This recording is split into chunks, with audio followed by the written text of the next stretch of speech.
Okay. And away we go. Hello. Welcome Again. back to another episode of the Vitruvian Gentlemen. And this week we're talking about what is the Vitruvian Gentleman's approach to work. Yes. So work can mean work where you get paid or any work. You know, sweeping the floor in your apartment, vacuuming your house, doing the dishes is work. Yep, I was just shoveling the snow for my mom. Yep. And, you know, you can do it two different ways. You can slack, Do it half-assed. do it half-assed, Yeah. and then you're going to have to live with that. People are going to see that you've done a half-assed job, and that's your reputation right there. Right. Yeah. Or you can do it the right way, and it's not going to be, no one is going to pat you on the back for it. No one is going to punish you for not doing it right, for doing a half-assed job. Right. This is self-motivated, not critique, self-motivated, critique or self-regulated performance. Yeah. So in my opinion, the Vitruvian Gentleman always finds the best way to do something. Whether it's efficiency, the quality always has to be there. You have to do the best possible job that you can possibly do at everything. It should permeate your life. And even if you don't do a good job, that you have thirst or hunger to want to do a better job and to be thinking about how one can improve one's output over time. Nobody's born a Picasso or a Mozart or a Beethoven. You start from scratch. But there's, I think it's a type of desire to want to do better and to want to let your work be something that you are proud of. Yeah. And it's the first step. You know, we just did that episode of masculinity where we spoke about how a child, some of the first steps in becoming a grown up are some of the responsibilities. But this is another thing that a child should cultivate, or a young man once you step into like the bigger society. You cultivate the inner thirst to be good, to do good works, just to produce everything that you do is done to the utmost degree. Yeah. And I think that's the first fundamental step in reaching further goals. Because when you get out of high school or college, you're not all of a sudden gonna, be the CEO of GM. Right. You're gonna take some crappy jobs, but you're still gonna have to do outstanding work. Yeah. And that's what your reputation is gonna be. So when someone is looking to promote within the company, they're obviously going to pick the one that's the most diligent, the most thirsty Right. for. I think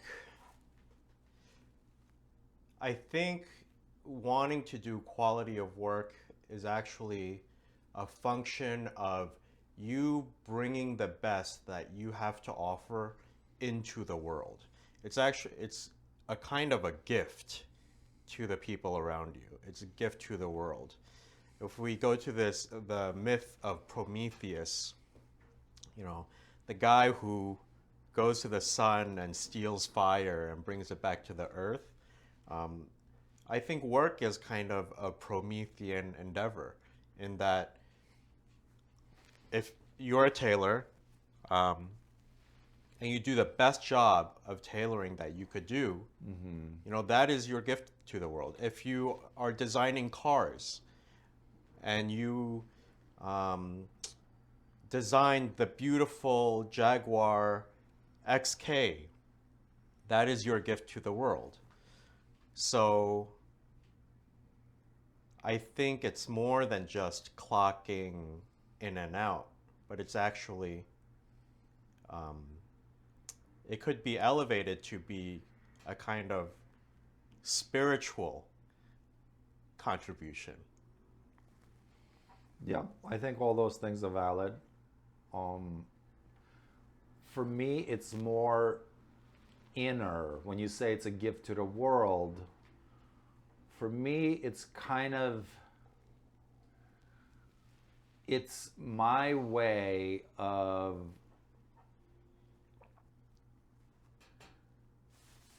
finding my place in the world, and I get to choose where that place is. So it's not so much a gift. Yes, sure, it's a gift to the world. But for me, it's more of a, you place yourself in this echelon of people that came before you. I want to be in this, you know, when people speak about the things that I've produced or whatever, I want to be in the same place as the greats. And so for me, it's like an inner, I do it for, so that I could say that I've worked on the same level as these great people, and that's my reward. Yeah. The fact that these works, because I make clothes or tailor clothes, happen to, they're products for other people, so that's that's a fringe benefit for me. It's not even. Yeah. Of course, when you're making the stuff and you want every stitch to be perfect, that's a reward in itself too. When you've done this perfect passive stitching, that's a reward in itself as well. But we're trailing off again. So the quality of work, wherever it comes from, it should be from, really from within. You shouldn't have, your mom shouldn't beat it into you that Johnny has to do really good work. It's a self-motivational desire to be good and to produce amazing stuff. And it's going to be frustrating in the beginning when you just get out of high school or college, that your efforts are probably going to go unnoticed, and a lot of times there are some bosses out there that are going to want you to tone it down. You know, if you're going to look at if you work for a company and you're like, that's not efficient, why don't we do it this way? Some bosses don't like that. So that's another lesson to learn.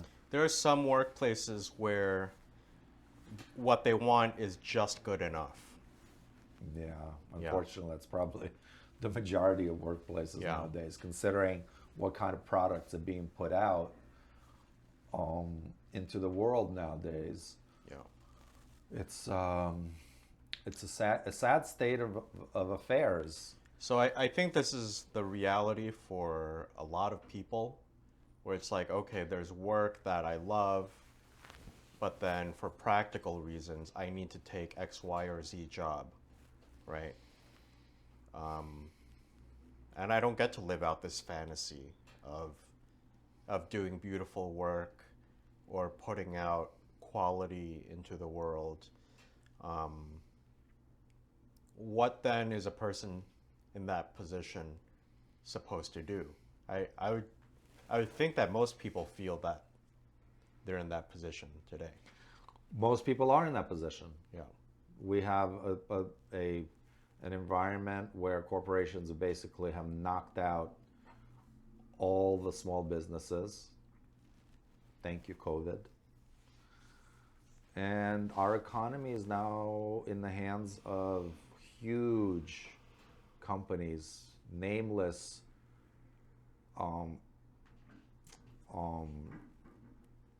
leaders of industry that really don't care about anything but the bottom line. And yeah, you're faced with either working for one of those and then enabling that machinery to go on, or you take things into your own hands and you find a way to chart your own ground. Yeah. So I think I'm just thinking of young Godwin. if I could talk to myself from 20 years ago, like, well, what should you do? I think the advice that I would give myself is like, look, you're still really young and you don't know the lay of the land yet. So I don't think you can even chart what direction it is that you want to go in, unless you already have a burning desire to do something. Yeah. You know, so in that time, I think it's whatever opportunity comes across your way, seize it and make the most of it, even if you don't love it. But try to do a good job of everything that you can do, knowing that even if this is not what you're doing 20, 30 years from now, you will have learned some skills. You will have learned some perspective from what you were doing at that point in time. That will lead you to, hopefully, and I say hopefully, there are no promises in life, but hopefully a better vantage point. And hopefully you'll discover a pasture someday in your life that you think, hey, I could play in this pasture for the rest of my life, or this is where I want to lay the groundwork for a career. Yeah. So even when you're taking menial jobs, you can extract quality information and build your own character. Right. I mean, that's kind of actually, it's an even more potent test of your personality if you can do something good out of something that's not that great. So you have to go through the valley before you get to the peak. Well, yeah, without a doubt. I mean, Yeah. like you said, Picasso wasn't born Picasso one day. Yeah. You have to go through a lot of stuff. And each one of us, has their own personalities. And some of us are good at some things. Some of us are bad at some things. You have to learn what your strengths are. Right. It takes time. Yeah. Yeah. And actually, I never knew this, but now that I'm older and I have a routine, I think routines are really good. You can really get a lot of information when you have to do the same thing every day. And you can gauge your progress better. You can look at things and really see them for what they are and make informed decisions, hopefully. When you have routine. When you have a routine. So it's okay to have a job, a crappy job where you hate your coworkers, you hate hopefully you're not going to work for some despicable company where you're gonna aid in the destruction of some small village in Sri Lanka. But um, it's it's not easy. I'm sitting here and thinking about like the millions and millions of kids coming out of schools faced with the world the way it is today. Oh, they don't have that much choice. The Like I said earlier, the corporations have killed all the small businesses. That was your usual first step in your first job, was small businesses. And you would work there. I mean, sometimes you would even stay with the small business for a long time, because it's, small businesses are run by families, and maybe the patriarch or the matriarch of the family wants to retire, and they're willing to put you in charge and have you. Maybe the kids don't want to keep going, but maybe you will. And so, I mean, I have a big gripe, and this always comes up over and over. Whenever we talk about anything, it's always we always butt up against this wall of our society and the way it's been engineered for us, and it's getting more and more difficult to be a young person in this world.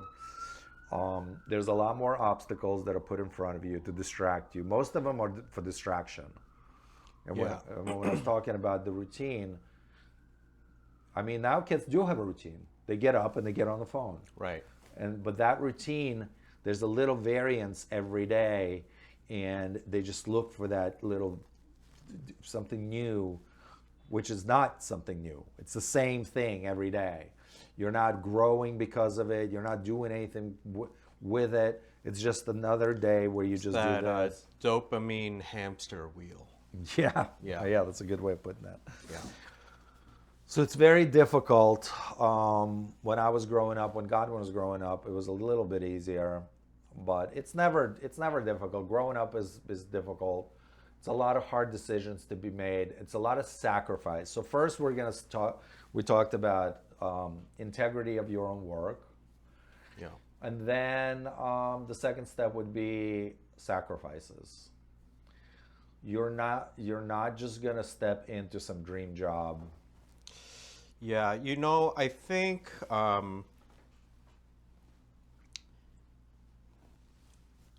there is this kind of assumption that people never articulate, but it's like, I deserve a dream job from this economy. That somebody out there, it's kind of like looking to your mom and dad, right? To be like, you should have saved properly for my college and for a path to be laid out for me. I don't know if everyone thinks this way, but I think for some people, yeah, they do think that they have been wronged somehow by the universe, because the state of the world is not the way in which they want it to be. Or the way it was promised to you. Or promised, yeah. College degree, or some people think a college degree automatically means a clear path Yeah. to success. And the white picket fence. Of course, it's not white picket fence today. It's maybe a condo in Williamsburg or Manhattan. We're filming this here in Williamsburg, Brooklyn. But my gentle pushback to that is,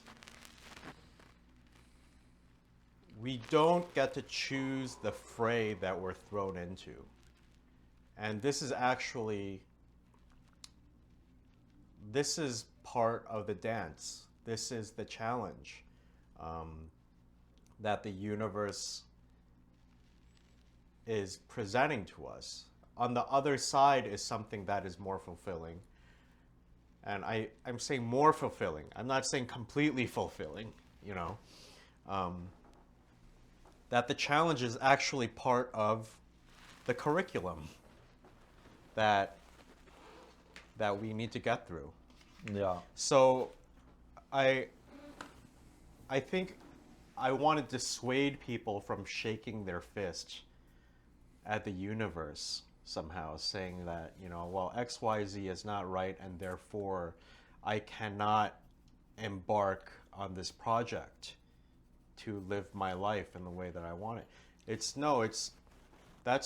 That's part of the project. That is part of the challenge of life. If you're somehow wind up in a river that's flowing the other way from the way that you actually need to go, you're going to have to find a way to get to where you need to go, even though you're in a river going the wrong way.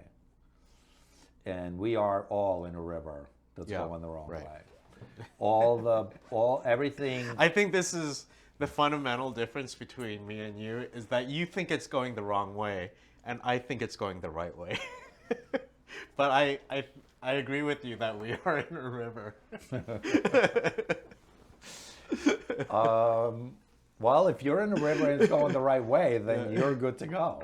It's going to get you there faster. Yeah, well, it's just... Then everybody should just jump right in. So that is, you hit right on the point that I think I really want to... This is my whole thinking, in this episode, which is everyone should just jump right in. And I think the reason I want to talk about this, or this fascinates me, is because I look around at a lot of my friends, and there are a few of them that suffer from failure to launch because they never decided to jump in, because they said the current is wrong, or the river is flowing the wrong way. Oh, there's a million excuses. The temperature is wrong. I did not bring a towel with me. Any number of reasons. And it's sad to see, because I remember them from my 20s. And this was during a time when everyone was still figuring themselves out, and they were getting their first jobs. And it was okay to not have everything figured out. But then I look at them 15, 20 years later, They're still in the same some of them are boat. still exactly where they are. Yeah. And it took me a while to launch. My path was not a linear path. I jumped from one ship to another many times. And it's taken I feel I'm finally in a place, I'm finally in the right boat. Mm. I'm 40 now, But I feel for those people who never launched, and it's not too late, And because it took me a while to do it, I'm imagining that I'm talking to myself 20 years ago, and I'm kind of like shaking myself, just like, okay, you don't want to be an executive assistant for the rest of your life, but this is what's in front of you right now. Just do a good job of it. Yeah. Yeah. Well, I wrote down, be brave enough to be different. And so what I mean by that is,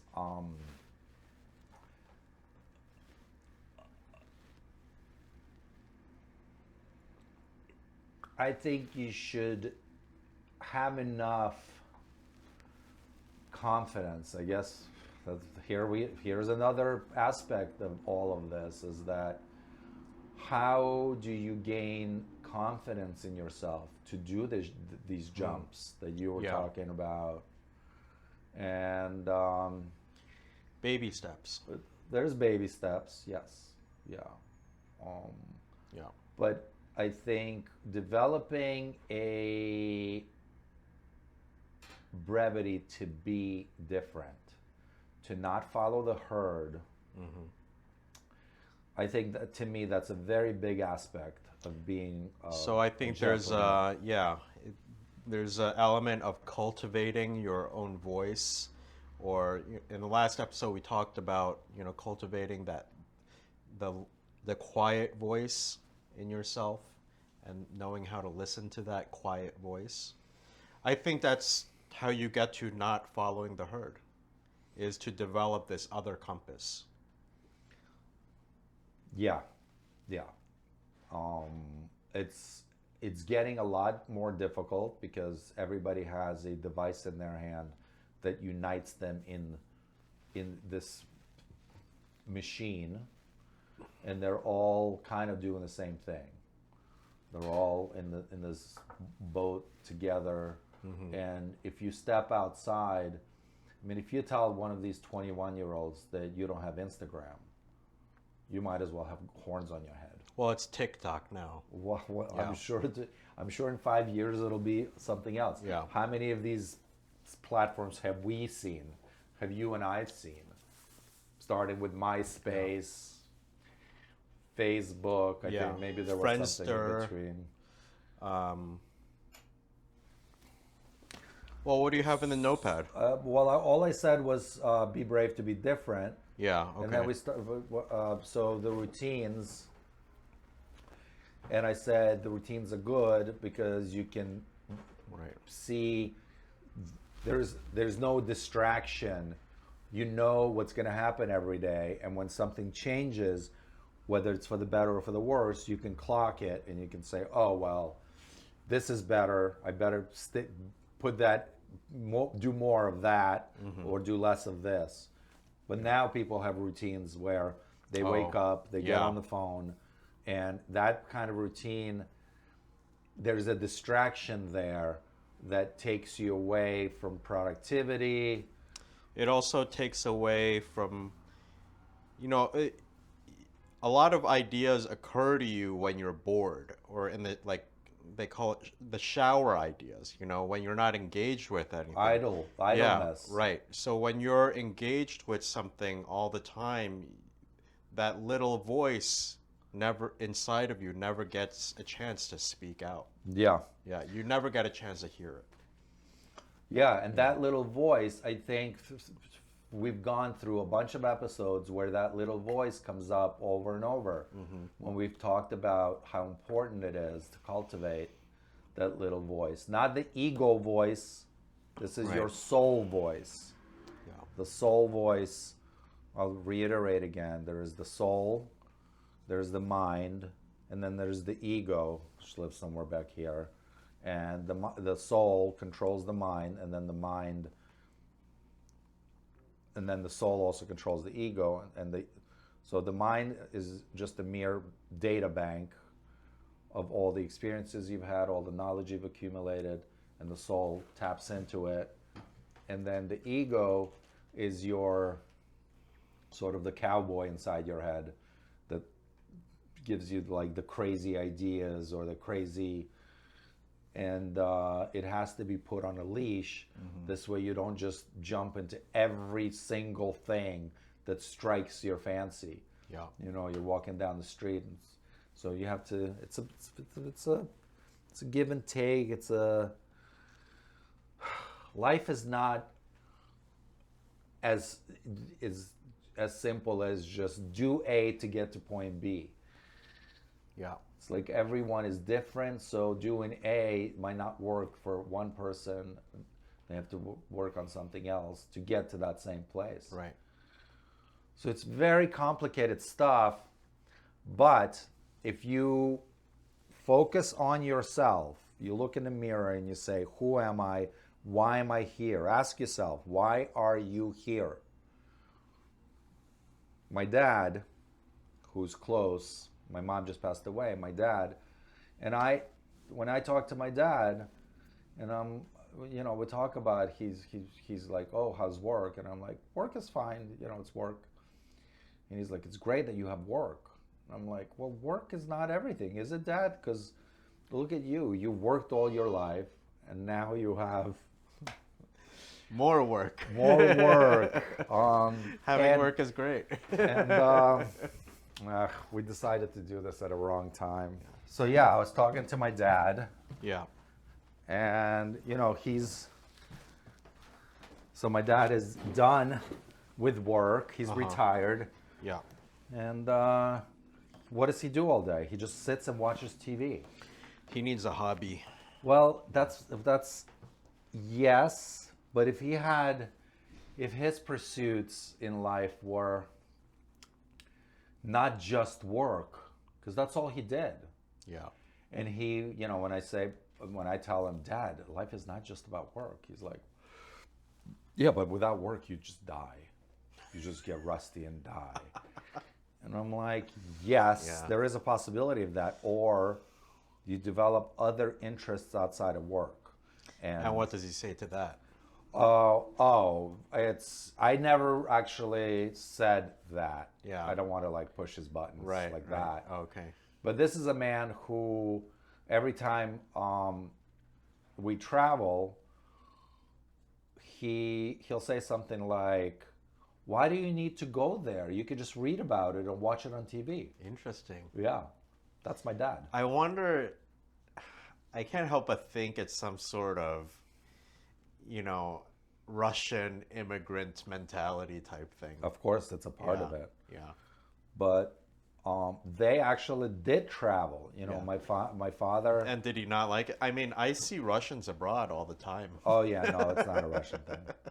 No, Russians like to live well. Yeah. They like to And they really like to soak up the sun every chance they get. Yes. Yeah. Yeah. So for him, I don't understand what it is about him. Yeah.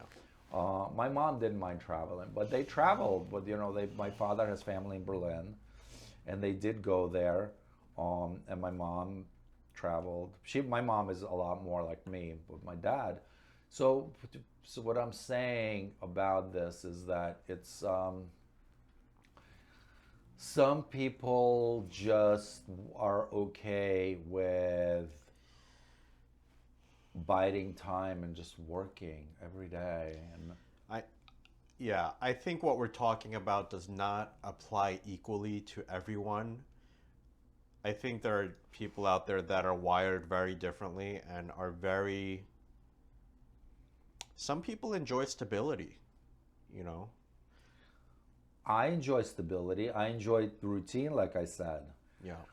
But I don't think it's enough to merely go and do the same job. I think you need to understand to get into a couple of different things so that you can. The reason I like to get into, I collect music, I collect books. I like it because you can compare, you can kind of get a better picture of the world by seeing how the painters of the period saw the world and how the poets of the world saw the world.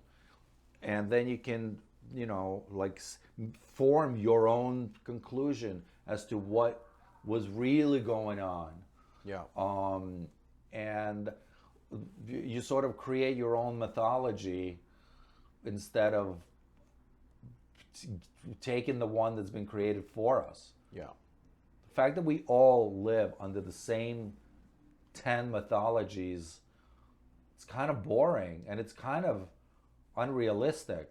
I mean, the fact that there's so many different gods out there and that every religion believes fervently, I don't know whether that's the word, but in their God, Yeah. enough to, kill each other, even if it's your own family, like what they're doing. Did you ever read Joseph Campbell's Hero with a Thousand Faces? I've only seen the program where where he's. Well, then you've gotten the gist of it. Yeah. Yes, well, he sees it in a correct way, where it's the same story written for different people by different people.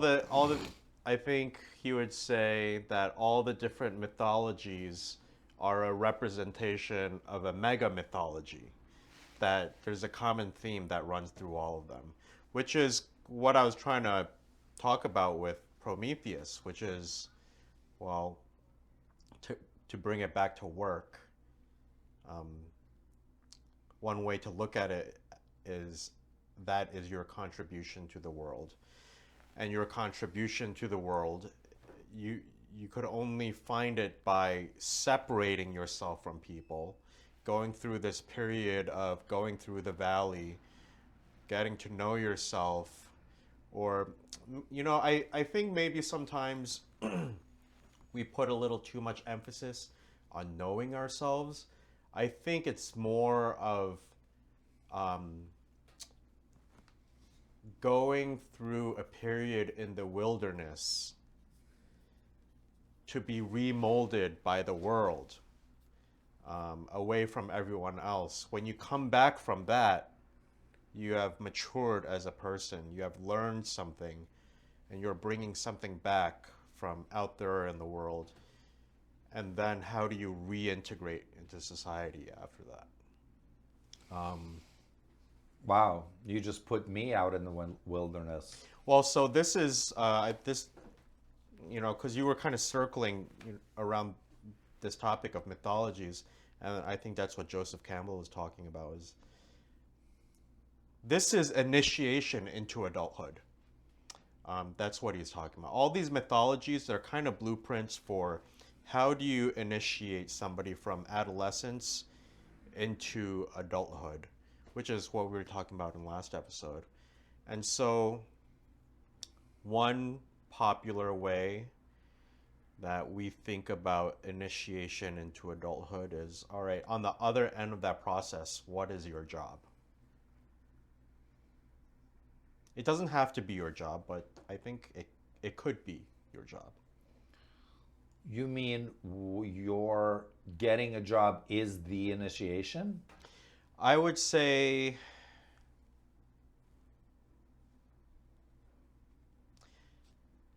in a way, yes, but also I'm trying to bring it back to our theme, which is what is the Vitruvian Gentleman's approach to work? Well, you gave me a couple of ideas. Okay, let's go. So the Amish have this thing as far Rumspringa.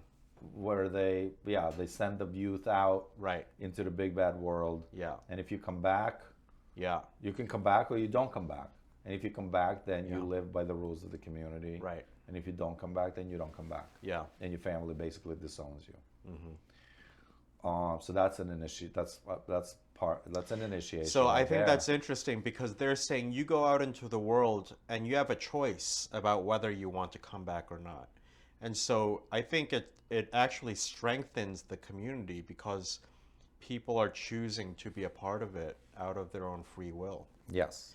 And they're choosing this Amish style of life knowing What's out what else is out there. Yes. Because, it'd be one thing if you got shut off Yeah. and you don't know what's out there. Yeah. I always make the example of this as there are people who, or not people, but if you eat shit sandwiches your whole life, Yeah. you don't know that there's other things you can put on your sandwich. Right. And you're just super happy to eat shit sandwiches all day. Yeah. So the other thing, so the initiation, but what I think we didn't get, as far as getting to know who you are, the question that one should ask themselves is, because that's when we started for my dad, Yeah. what do you live for? Why are you here? Yeah. Are you going to spend your life working, be a cog in the machine, and then die? Or is there something bigger for you in this 60, 70, 80, 90 years that you're going to be on this planet? Right. I think it's a In this multiple reality. choice answer, and none of the answers are correct. It's All about, the answers are personal. Yeah. Yeah. So there are people out there Right. who'll say, yes, Yeah. I would like to get a job. I'm sure they don't want to think of themselves as a cog in a machine. Right. But they're like, that was... Well, I think my take is if you're going to be a cog in the machine, be one of the best cogs that you could be. Yes. And then you'll at least, because then at least you'll have a um, even if you're not fulfilling what I would call like your destiny or your prefigured purpose, because I think all of us do have, we're we're inclined with the attributes that are given to us at birth. Mm-hmm. We're inclined to be good at something in particular. I agree. So, and I think it's when you're being brought up, I think your parents should be the first people to start encouraging you in finding what that is. Yeah. And hopefully you'll find it by the time you mature and you If you had enlightened parents, yeah, I think they would. I think unfortunately not everyone has parents like that. But then again, I'm not shaking my fist at the universe, for not having had parents like that. I think that's part of our personal stories. Exactly. Yeah. You can't, if you're gonna look for excuses to not jump in a river, right? Then that's like an alcoholic who can come up with a million reasons that he drinks. Right, and why he can't quit. And why he doesn't want to quit. Yeah, yeah. No, it's not. Yeah. He can quit. Oh, yeah. No, he just doesn't want to quit. Yeah, it's actually a rational decision to continue drinking. Yeah, yeah. I was there. I sat there when I was the initial idea of quitting. It took about 6 months for me to quit drinking. Oh. And it was a process of I'll just have a beer with my burger, and maybe a martini with my whatever, and then an after dinner drink, and of course, and then a nightcap. You'll just rationalize everything. So anyway, what do we live for? Why are we here? Are you the kind of person who is perfectly fine doing a really killer job at being a cog in the wheel? Or do you see yourself creating your own wheel and having other cogs in it? Yeah. Or are you a lone wolf and you create something by yourself? But at the end of the day, I believe that we all have some kind of great mission, some kind of a purpose in life that I think was sort of magically imparted on us when we were born. It's not something, it's not like, you know how they say you can't become a witch, you have to be born into it? It's kind of... No, I don't know that. That's the first time I've heard of it. Yeah, witches, you can't just be a witch. Yeah. You have to have that thing. Okay. You have to that have... thing. That thing.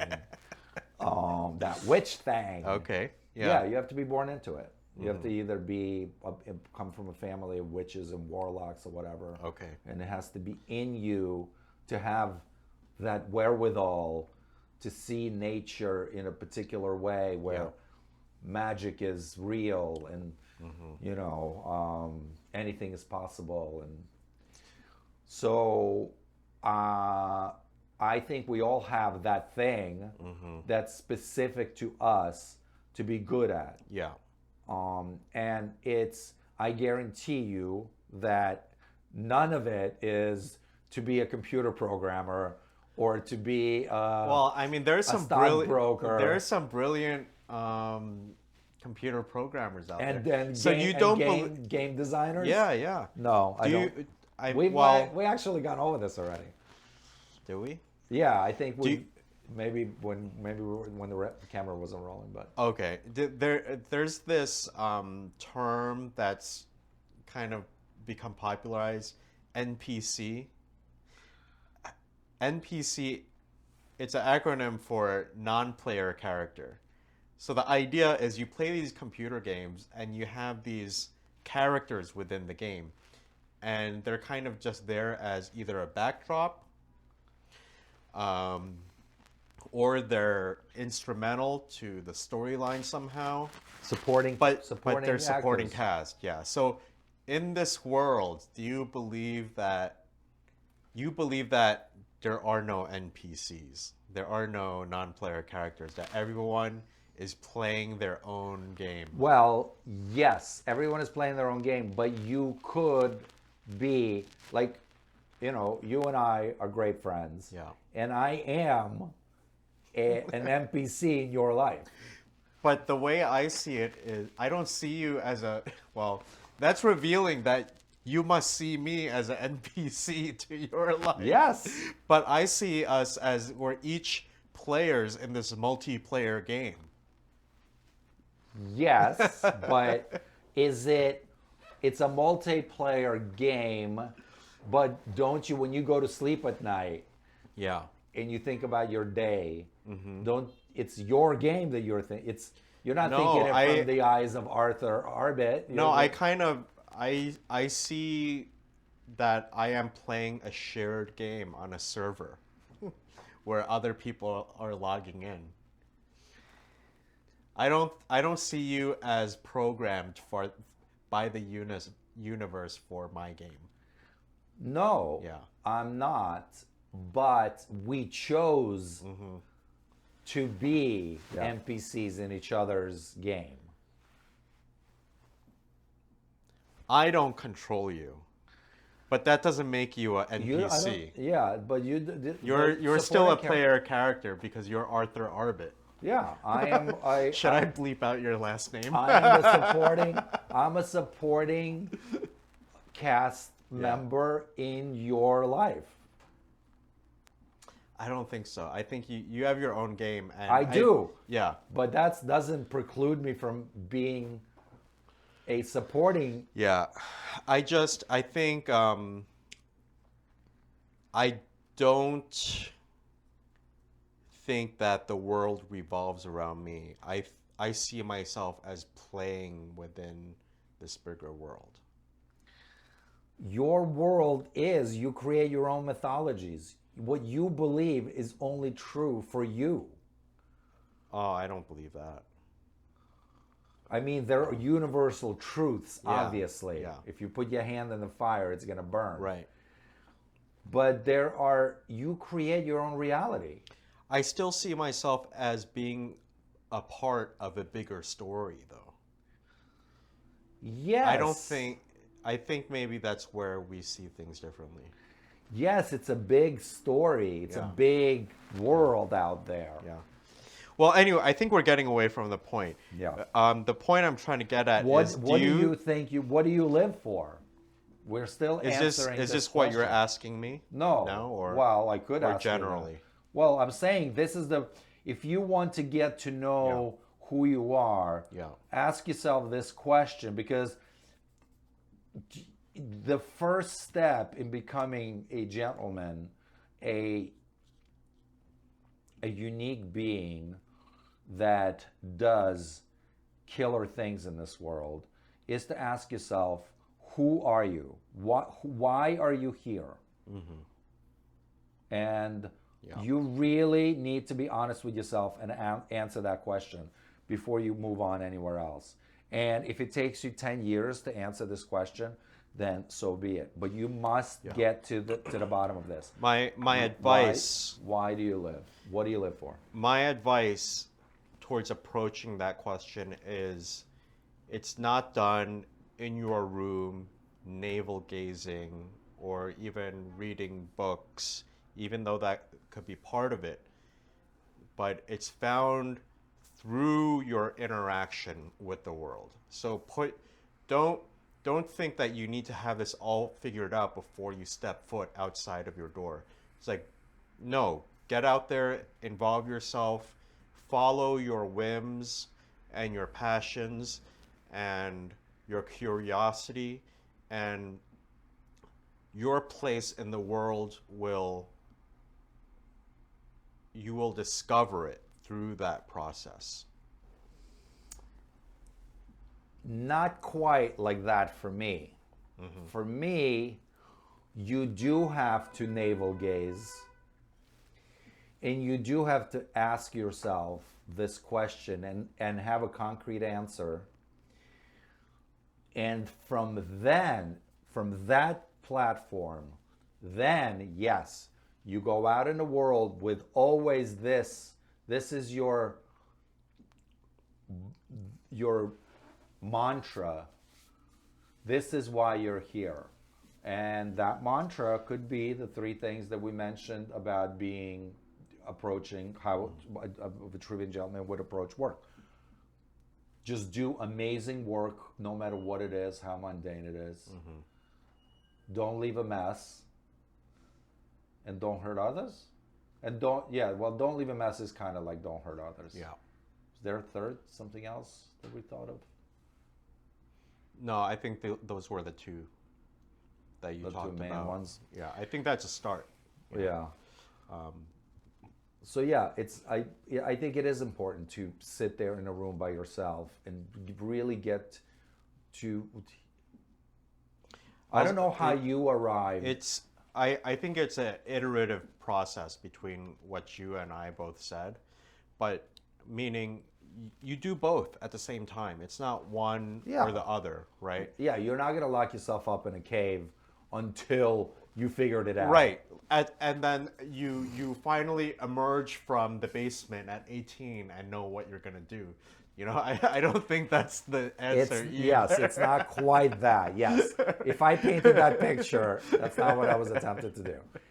But I think the reason I said that was because I think that was my tendency as a kid.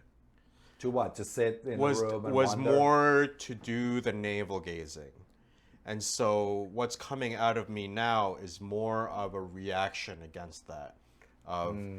You should have a bias towards action. You could do the reflection every night. I like that. A bias for action. Yeah, a bias towards action. And of course, you're always going to have downtime when you could reflect as well. But doing both at the same time is healthy. Yes. Yeah. Yeah, I just got an image in my head of a painter sitting in front of an empty canvas. Yeah. Doesn't want to put anything on it because he can't figure out how to paint the perfect painting. Right. Yeah. And they're going to sit there for 25 years. Yeah, you could collapse under the weight of wanting something perfect. Yeah. Yeah, just jump in. Jump in. Yeah, definitely action. I like what you said of a bias towards action. I love that.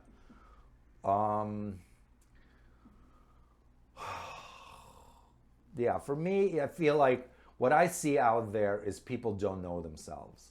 People have not, like I think like I grew up, you probably, because you have it, there are these unspoken rules for people's conduct in society.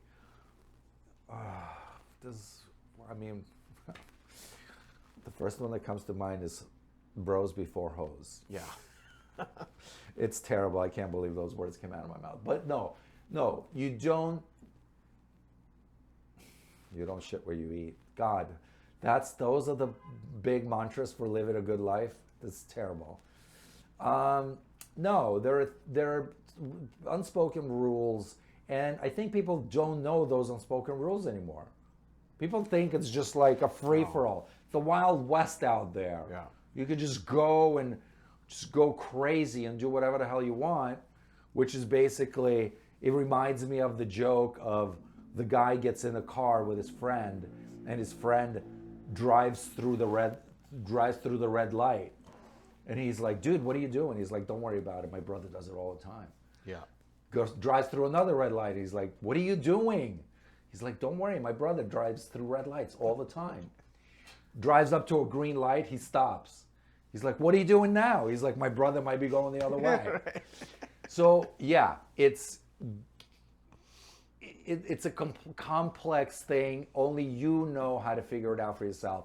And this is why we go back to this thing where your life does revolve around you. It could get out of hand because you could be like, it could really revolve, and you could become a cult leader or something crazy like that. You can be Right. so self-absorbed Yeah. that no one else matters. Yeah. That's not what I'm talking about. I'm talking about you got to follow those rules, the societal rules that I can't come up with any right now, but just do the right thing. Yeah. Maybe maturity is knowing when to break the rules. Oh, well, that's a great. Yeah. That's a great. There's a book on Picasso called "A Fine Disregard," Yeah. and that's what usually the mavericks of the world do. Right. They are aware. That's why it's a fine disregard. Yeah. They're aware of the rules and the norms and the all the society, all the stuff that they're going against. Yeah. Because it's not just a mindless disregard, because Yeah. then it's chaos. It's a considered disregard. It requires some discernment and wisdom. Discipline, Yeah. all those things that a great human possesses. Right. You can't really. The reason you want all these things is you're not really going to do great works without all of these things in place. Yeah. You're just going to be this crazy, you're going to be like a ball in a pinball machine, just bouncing all over the place. There's no, because there's a lot of times you're going to have to say, no, I'm not doing this. Your friends are all going to want to go to this rave and take 20 hits of ecstasy. Yeah. And sometimes that's not the right thing to do. And you have to say no. And that goes back to be brave to be different. I don't know whether we've gotten anywhere with this, how a gentleman looks at work. I think that was a good start. Yeah, I Yeah. guess all these first forays into all these subjects. Yeah. And we love comments. Thank you for the comment from our gentleman. J Vander 7156. Yeah, thank you for that. It's we do appreciate it, and hence look at what we're talking about. It's because of your comment. Decided to talk about how one approaches work, and hopefully it was interesting for people. I think what we're trying to do with this podcast and what makes it interesting is there are obviously lots of experts out there who could talk about career advancement and work and then masculinity and fashion. And I think what we're trying to do is that we're just two regular blokes who are interested in all these topics, and how does a regular guy approach these things in a well-rounded way. Yeah. Yeah. So the whole idea is we're not experts. This is about how two Joe Schmoes approach everything. Yes. Yeah. Well, yeah. By no means we're not saying that this is a definitive description of anything. Right. We call it psychology of because that's, for lack of better terminology.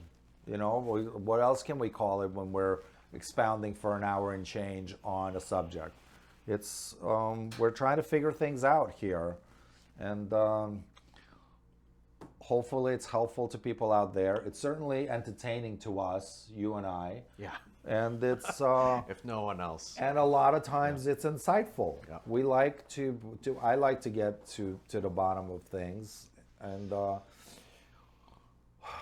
sometimes it's not really easy to do it by yourself, trying to figure it out.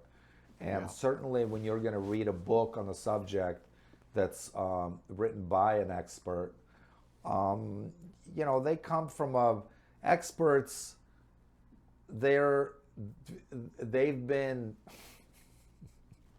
engineered to give us certain outcomes and certain prerogatives to feed the social engineering machine. So this is more of like, we are going to take it on ourselves, and we can fumble, we can make great mistakes, we can be completely wrong about all of this, but this is our take. And whether Godwin believes it or not, this is our universe. I live in this universe. I'm the hero of my universe. Godwin is my sidekick in it. And hopefully I am a sidekick in his universe. What is this, the Green Hornet and Kato? I'm your No, Kato. you can be Batman and I can be Robin in your story. And in my story it can be the reverse. Or I don't mind playing a supporting role in a great team. Yeah. I have no problem with, I don't need accolades. I have the fact that we can sit around here and talk about this and kind of get somewhere, just shows us that we're not. Yeah, I think what's beautiful about this is experts have very narrow focuses, and what we're trying to do is piece it all together. I don't even know. Yes, we'd like to get to the bottom of it. I don't know whether we do get to the bottom of it. I don't think there's a bottom to anything. I mean, there are fundamental truths about the universe, and I think that's our attempt to touch those. I mean, if we're gonna make an episode called "Psychology of Cool," obviously we're a little pompous to say that there's a fundamental truth about cool. Where some of this is tongue in cheek, and we're having fun, and hopefully people are having fun out there with us. And you want to critique us, go right ahead. If you find it ridiculous that we're talking about this the way we are, or you find us ridiculous for even considering this, then you know that all you have to do is not go on this channel. But writing silly comments, where's that going to get you? Couch social warrior style, you know where we put those people, so it's not productive. Anyway, should we call let's it on call this it. one? Okay, Yeah. My name is Arthur. Godwin. This has been another episode of Vitruvian Gentlemen. See you next time. See you next time.